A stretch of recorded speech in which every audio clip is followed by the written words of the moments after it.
Flashlights are getting downright ridiculous, and I think this is a great example of exactly that.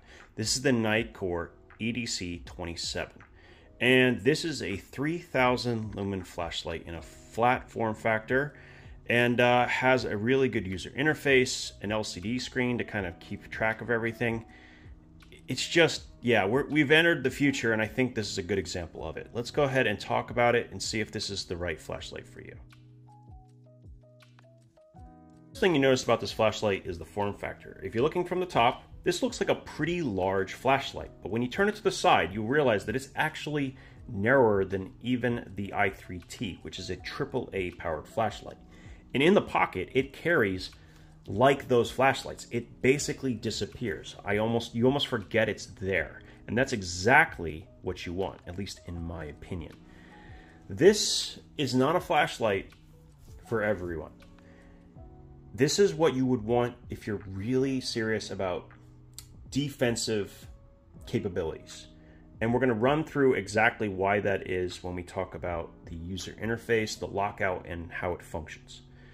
So before we get to that, we have an LCD screen that's going to give us some great information, including the amount of battery left, which not all flashlights have. So if I half press on that prime button, you'll see that the battery indicator as well as the current, I'm sorry, not the current, the voltage that it currently is at, which is just around 4.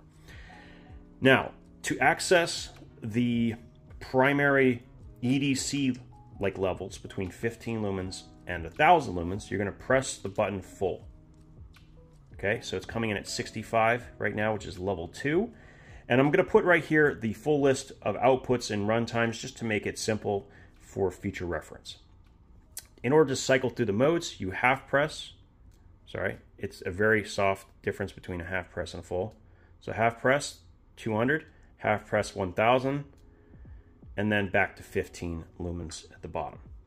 Okay, so turning that off, we also have a secondary button. Now this secondary button does two things. It accesses the maximum output of 3000 lumens in momentary, and it accesses the turbo also in momentary, meaning that when you let go, it turns off. That's what that means when I say momentary. So strobe warning here, it's going to get bright. So if you're sensitive, you might want to look away now.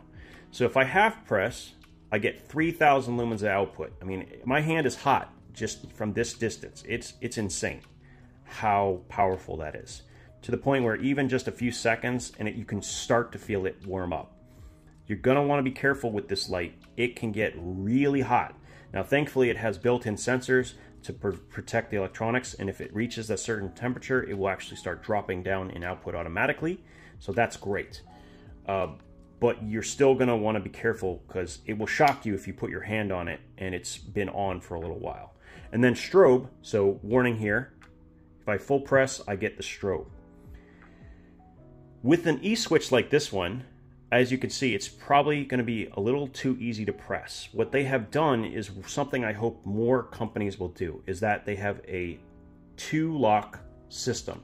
So the one indicator means that you're just locking out this primary button, and the 2 indicator means you're locking out both. So we'll show you how that works. So a full press and then a long press, and then you hold it, 1 and then 2.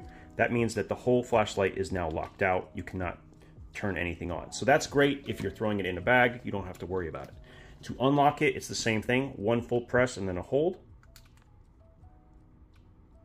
So you'll see a little indicator for the time, and then it'll turn on automatically to whatever is memorized in the primary button. My favorite thing, though, is this. Okay, I didn't do it fast enough. There we go. When it's in lockout 1, that is my absolute favorite thing about this flashlight. And that's how I would leave this pretty much always. Because if I'm using it for an EDC task, I usually don't have to do it quickly. And so I don't mind going through the steps of unlocking it. But if I'm in a defensive situation, I need to surprise someone, I don't want to have to do much to get access to either the strobe or the turbo, and it can do both while still being locked out on this button. So once again, strobe warning, half press here for this button, and then full press for strobe. That's how I would leave this in my pocket at all times. as a purpose-driven tool, this is actually one of the best that I've ever seen. Really, really is. It's super, super good at what it does. And compared to other flashlights that might be similar, like the Surefire Stiletto Pro, this thing has, well, modern output, I would say. I think the Stiletto Pro probably just needs an upgrade.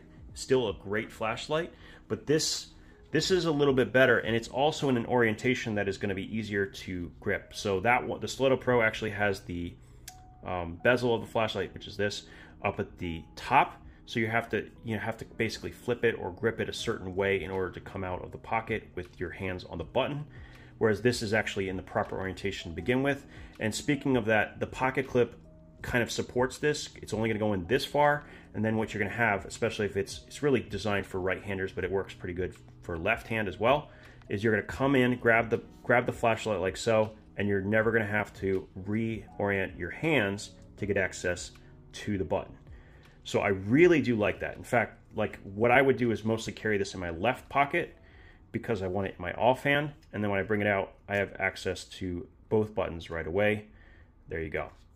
So not much more to say. I mean, they've done practically everything correct. There's a couple of things you're going to want to be aware of besides the heat.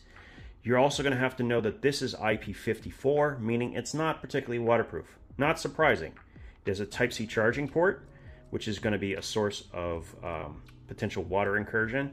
And it's also going to have, well, a spot along the entire edge where these two plates have been screwed in together. And so it's very hard for this kind of flashlight to become waterproof.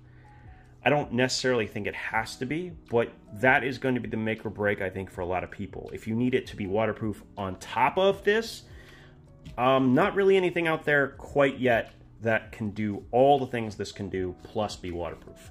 I'm still kind of on the hunt for something that is this compact and easy to carry, but no, this is kind of in a league of its own right now. It really is. And it's not like the Arcfeld is anything comparable to this either, which is having a button on the top. That's not a defensive light, and it has a maximum output of 1,000, whereas this has 3,000 lumen max output.